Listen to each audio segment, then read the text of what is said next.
From your perspective, what type of courage you think is really necessary for an entrepreneur who's just starting off? Intelligence. Yeah. 100%. Yep.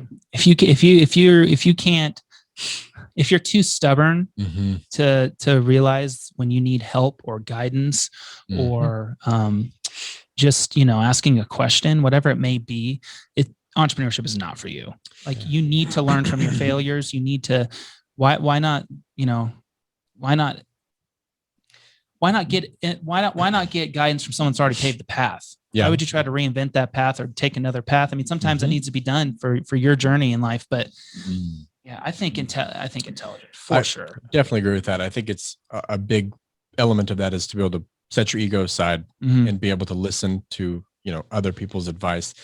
And I think today's modern day environment for entrepreneurs is changing a lot, where a lot of these so-called entrepreneurs or social entrepreneurs do not have the ability to have intellectual courage. Very cocky. They're very cocky. They think, oh man, I've done this right. I'm going to do this right. I took a course on how to make 500,000 in a month. Like, okay, come on. You don't know, but you're 15 years old. Right. Don't get me going. Starting a social media agency or something, So that really bothers me. And I think a lot of younger entrepreneurs think that they know everything and they aren't willing to do that. And the next thing you know, their quote unquote business crumbles by the end of the year. Yeah. And I see it a lot in the older entrepreneurs, the older business owners set in their ways.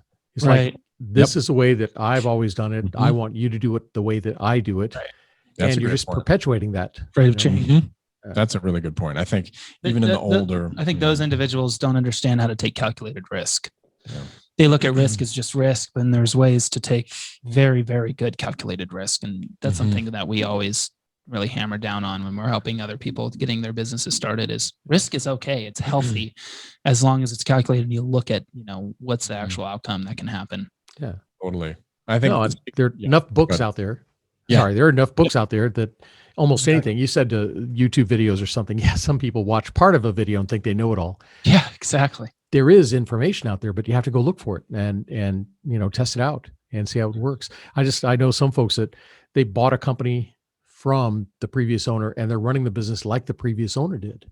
It's like, what if they were wrong all this time? What if they were losing thousands of dollars a month? Now you're just, perpetuating that. It seems weird to me. Yeah, I agree.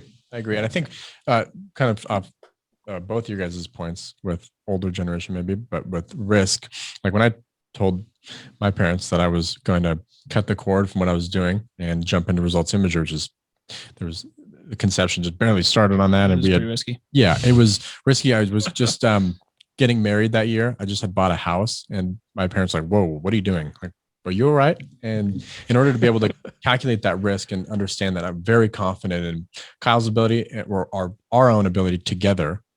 And the idea that we have in the current landscape of e-commerce, knowing that and calculating that before cutting the cord, I think that is a courageous thing that I think calculated risk and courage go kind of hand in hand.